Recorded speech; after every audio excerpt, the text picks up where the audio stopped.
Selamat berjumpa dalam Renungan Harian Provinsi MSC Indonesia. Saudara-saudari terkasih, dalam Injil hari ini, Yesus mengingatkan para murid-Nya tentang kesulitan dan penderitaan yang akan mereka alami karena percaya kepadanya.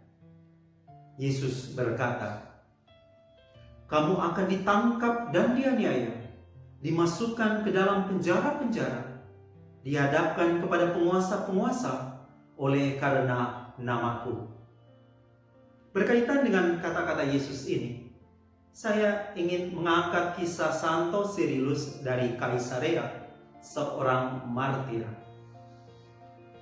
Cyrillus lahir di Kapadokia, Asia Kecil pada pertengahan abad ketiga. Ia masih remaja saat dibaptis. Ayah Cyrillus adalah seorang penyembah berhala.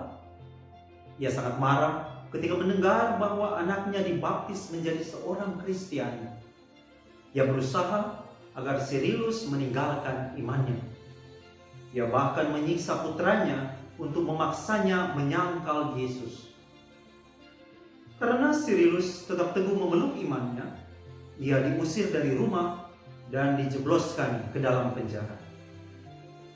Ketika dihadapkan ke pengadilan, Cyrillus tidak takut ketika diancam oleh hakim. Karena itu hakim mencoba membujuknya. Ia mengatakan bahwa Cyrillus akan diberi pengampunan dan tidak akan dihukum jika ia membenci dan menyangkal Yesus. Cyrillus juga akan memperoleh harta warisan ayahnya bila ia meninggalkan imannya. Tetapi dengan tegas Cyrillus menjawab, "Karena iman, aku telah diusir dari rumah, namun aku pergi dengan gembira, sebab aku mempunyai tempat tinggal lain yang lebih mulia yang sedang menantiku." Hakim lalu mencoba menakut-nakuti remaja ini. Ia memerintahkan Cyrillus dibawa ke api unggun besar, seakan-akan hendak dibakar hidup-hidup. Sang hakim berkata membujuknya, "Anakku, engkau telah melihat api yang akan membakarmu dan pedang yang akan memenggal kepalamu. Segeralah tinggalkan Yesus dan kembali ke rumah ayahmu. Engkau akan memperoleh harta warisan dari ayahmu." Namun dengan gagah Cyrillus menjawab, "Tuan Hakim, Anda telah berbuat kesalahan dengan membawa saya ke sini. Saya tidak takut pada api atau pedang, sebab Yesus akan menerima saya. Seharusnya Anda tidak menunda waktu lagi. Segeralah jatuhkan hukumanmu, supaya saya cepat pergi kepada Yesus." Mendengar kata-kata remaja ini, sang hakim menjadi sangat marah. Ia lalu menyuruh para serdadu untuk segera memenggal kepala Cyrillus. Cyrillus dari Kaisarea menerima mahkota kemartirannya pada sekitar tahun 251. Saudara-saudari terkasih, sebagaimana para murid Yesus dan Santo Cyrillus mengalami kesulitan dan penderitaan, kita juga tak jarang mengalami kesulitan dan pergumulan dalam hidup kita. Mungkin ada yang saat ini sedang sakit. Ada yang sudah berobat ke berbagai dokter, tetapi belum sembuh sepenuhnya. Mungkin ada yang sedang sedih dan merasa kehilangan karena anggota keluarganya meninggal dunia akibat kecelakaan, musibah, atau sakit. Mungkin ada pasutri-pasutri yang sedang berjuang mempertahankan keutuhan rumah tangganya karena masalah yang terjadi di antara mereka. Mungkin ada keluarga-keluarga yang sedang terbebani dengan masalah ekonomi. Ada yang anaknya sedang sakit. Ada yang anaknya bandel. Sekolahnya main-main. Salah bergaul. Lalu terjebak memakai narkoba dan minuman keras. Ada yang kakak beradik bertengkar.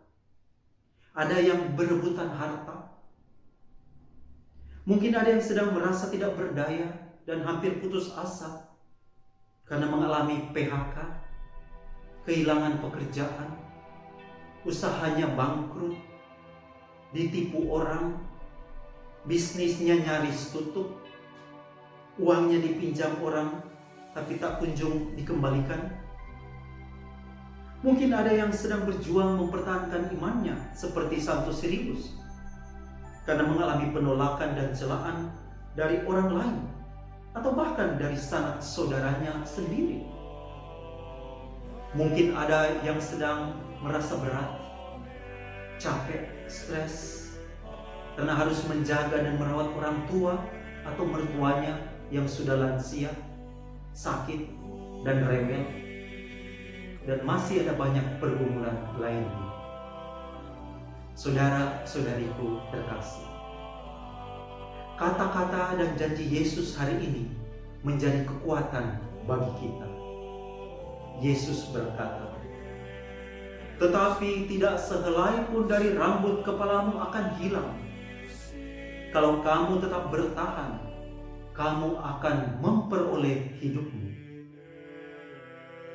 Kalau selai rambut kepala kita Yesus tahu, berarti Yesus mengenal diri kita sedalam-dalamnya, sedetail-detailnya.